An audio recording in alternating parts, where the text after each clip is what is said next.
Info Afrique sur AL24 News, bienvenue. Dans une allocution prononcée lors d'une conférence de haut niveau, dans le cadre de sa participation à la cérémonie de signature de la Convention des Nations Unies contre la cybercriminalité, qui se tient samedi et dimanche à Hanoï, Lounès Magraman a salué le rôle de l'Algérie dans la présidence du comité spécial chargé d'élaborer cette convention, soulignant que la signature officielle de cette dernière par l'Algérie traduit son engagement constant en faveur du multilatéralisme et de la coopération internationale en tant qu'instrument essentiel pour relever les défis mondiaux émergents.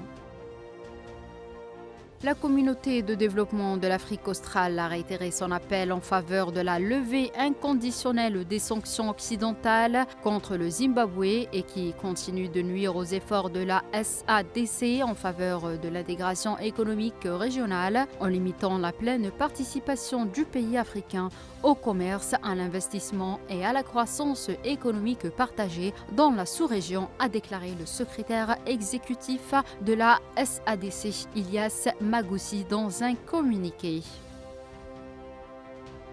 Au lendemain des élections de la présidentielle tenues samedi, les Ivoiriens attendent ce dimanche les résultats du scrutin sans réel suspense. La participation officielle devrait avoisiner 50% et Alassane Ouattara, au pouvoir depuis 2011, est l'ultra favori.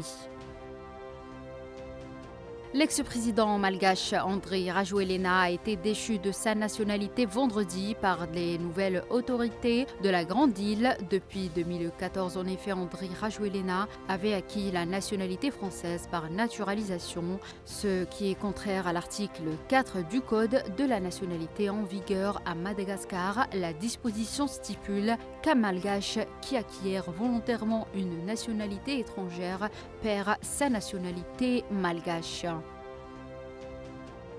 La Banque africaine d'import-export a officiellement clôturé sa cérémonie d'adieu et d'investiture de 2 jours au centre de congrès Saint-Rézy, Al-Massa du Caire, en Égypte. Cette cérémonie a marqué la fin du mandat du professeur Bénédicte Orama et l'entrée en fonction du docteur Georges Elambi en tant que nouveau président de la banque.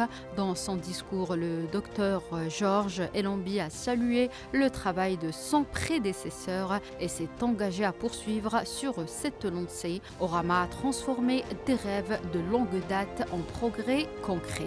C'est la fin de ce point de l'actualité africaine. Merci de l'avoir suivi.